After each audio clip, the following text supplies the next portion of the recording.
Hi friends, welcome back to my channel. இன்னைக்கு நம்ம பார்க்க போகிறது புதினா மல்லி சட்னி.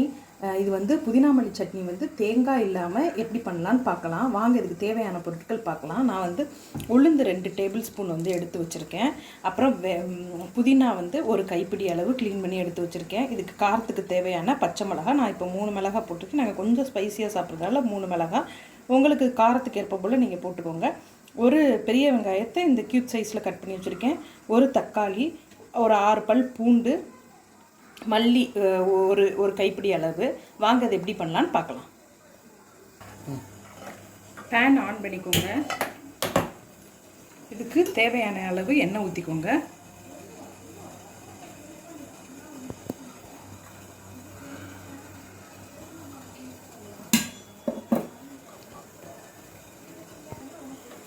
இப்போ எண்ணெய் சூடாகிடுச்சு. இப்போ உளுந்து போட்டுக்கலாம். ரொம்ப நல்லா வதக்கிக்கோங்க. லைட் ப்ரௌன் மாறுற வரைக்கும் வதக்கிக்கோங்க.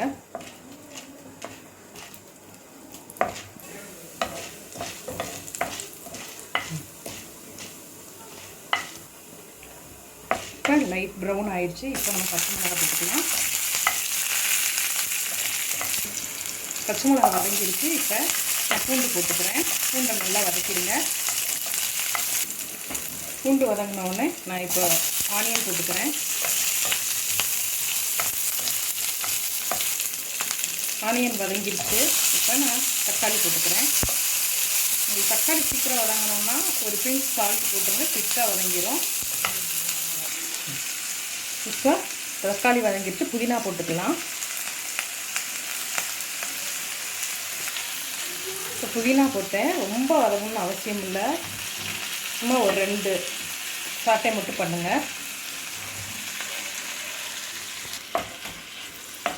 புதினா கொஞ்சம் கலர் மாறினா போதும், ரொம்ப வதக்க வேண்டாம்.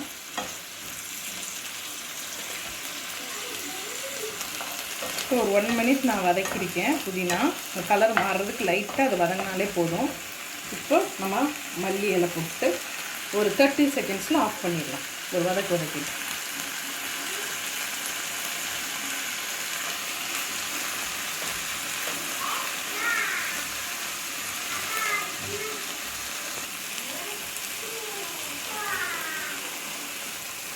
ஸோ இந்த அளவு ஒரு 30 செகண்ட்ஸ் வதக்கியிருக்கேன். இப்போது இதுக்கு தேவையான ஒரு பால் அளவு புளி போட்டு உப்பு போட்டுக்கிறேன். போட்டு ஒரு அப்படியே ஆஃப் பண்ணிட வேண்டியதுதான். இதை ஆற வச்சு அரைச்சிட்டு பார்க்கலாம். நான் இப்போ வந்து வதக்குனதை அரைச்சி வச்சுருக்கேன். இப்போ நம்ம இட்லியோடு சர்வ் பண்ணிட வேண்டியதான். இட்லி, தோசை, சப்பாத்திக்கு இது ரொம்ப டேஸ்ட்டாக இருக்கும். ட்ரை பண்ணி பாருங்கள். எப்படி வந்துச்சுன்னு கமெண்ட்ஸில் சொல்லுங்கள். தேங்க்ஸ் ஃபார் வாட்சிங்.